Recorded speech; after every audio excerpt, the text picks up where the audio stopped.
I'm just going to do a little bit of pasta over here. Get this going.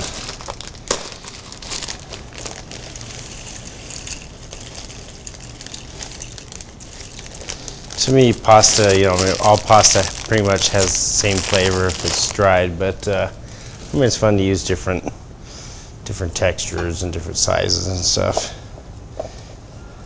I'll use half of that. I don't know if you know or snap your asparagus. If you let it snap naturally, you'll pretty much get past all the woody fiberness.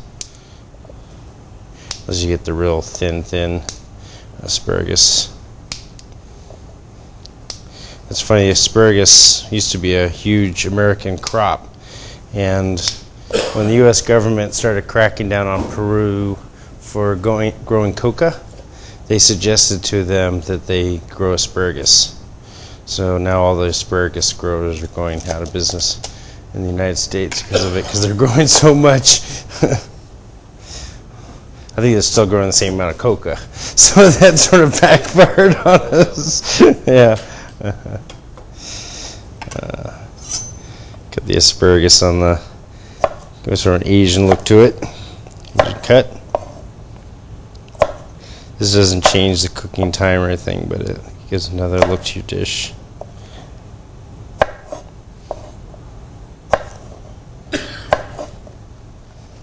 Turn that down a little bit. The iron skillet I have pretty darn hot, so I want to sear my chicken pretty fast.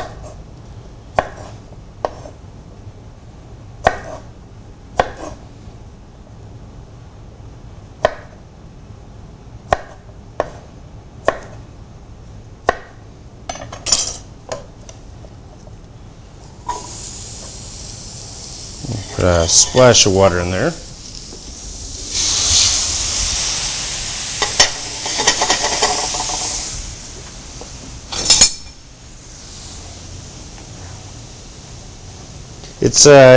Pasta is a good thing to cook ahead of time because you can heat it up, you know, at the last minute. It's not going to change the texture or overcook it.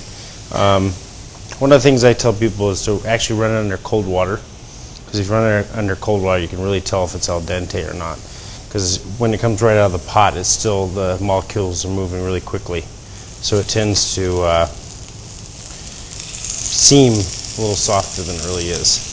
By the time it gets to the dinner table, it might be actually a little bit undercooked.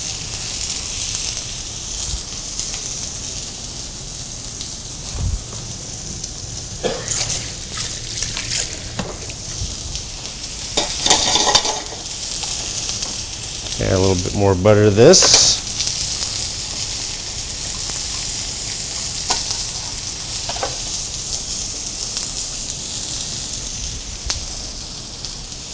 There we go.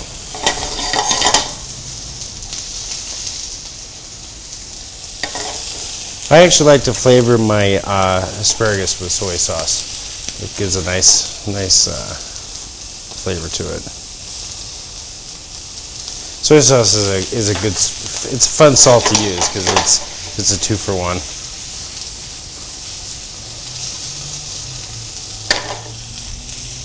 My tomatoes ready.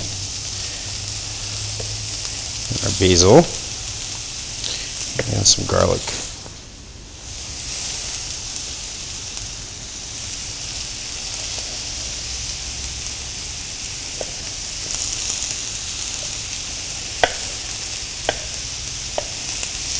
I often will use a combination of a little bit of half cans and some half fresh, just to get more of the tomato flavor that tends to come in the canned tomatoes.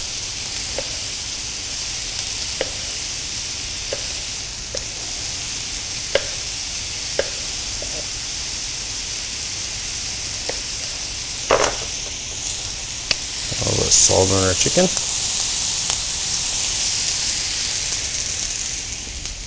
Some pepper.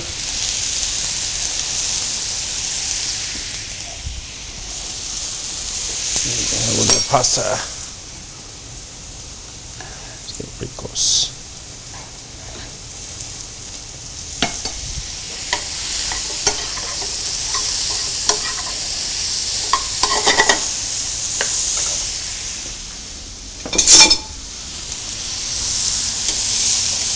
see, I didn't use any oil or anything in the chicken, and usually you don't have to. Even though this is a cast iron pan, you can see it's not really sticking. There's usually enough. I mean, chicken breast is light. It's probably 4 or 5% fat, but there's still enough in there to cook your chicken with. And if you're trying to watch your calories, it's not a bad idea. There are tomatoes to the asparagus.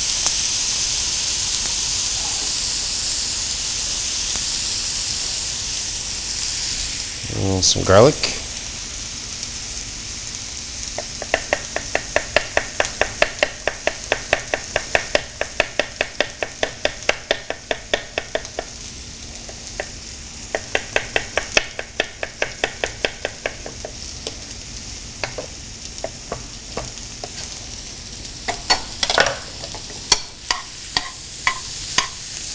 Now after telling you about keeping the calories down, I'm going to add some more butter.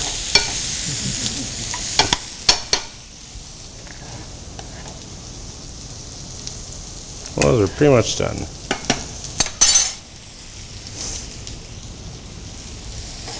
My butter. Butter that almost got away.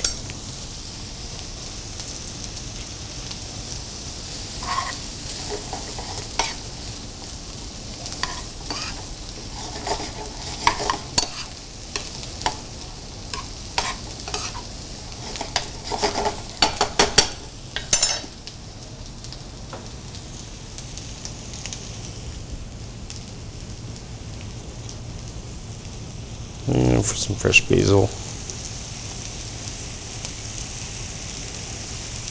Can't beat fresh herbs. They make all the difference in the world. And how your dish turns out. We usually have a live basil plant here, and we go through one a week easily. The easiest way is just sort of pile your leaves on top of each other and do a chiffonade.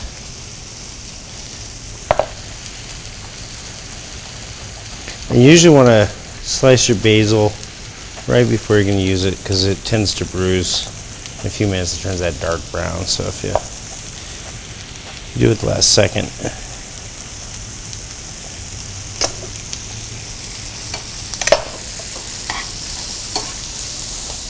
I'm going to use a little bit of my pasta water, and that'll help thicken the sauce a little bit as well.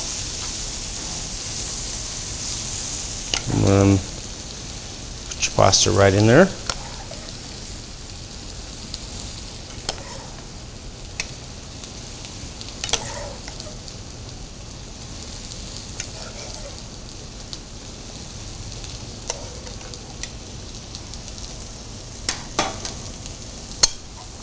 You're going to cook this down until the sauce starts sticking to the pasta. Good.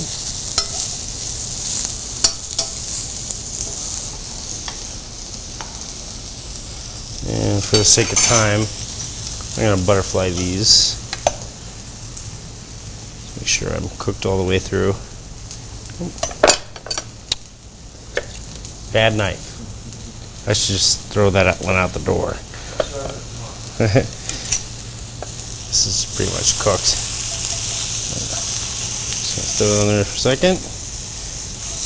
These are all fine. Nothing more embarrassing than serving raw chicken.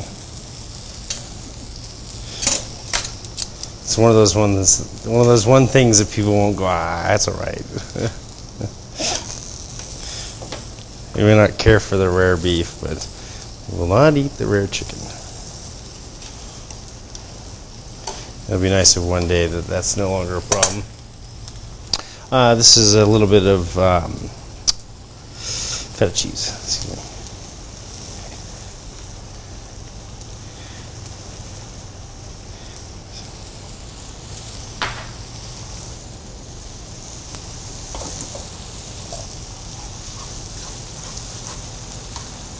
The reason I threw the chicken in there so it can pick up some of the flavor of the sauce as well.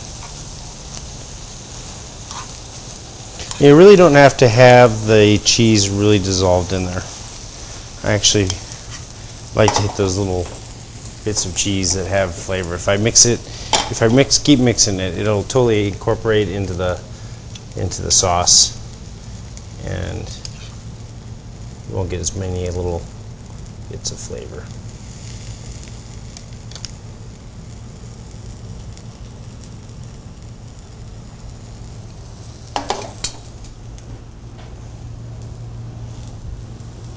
Yeah, that's just about perfect. And then we have a chicken pasta with a basil sauce.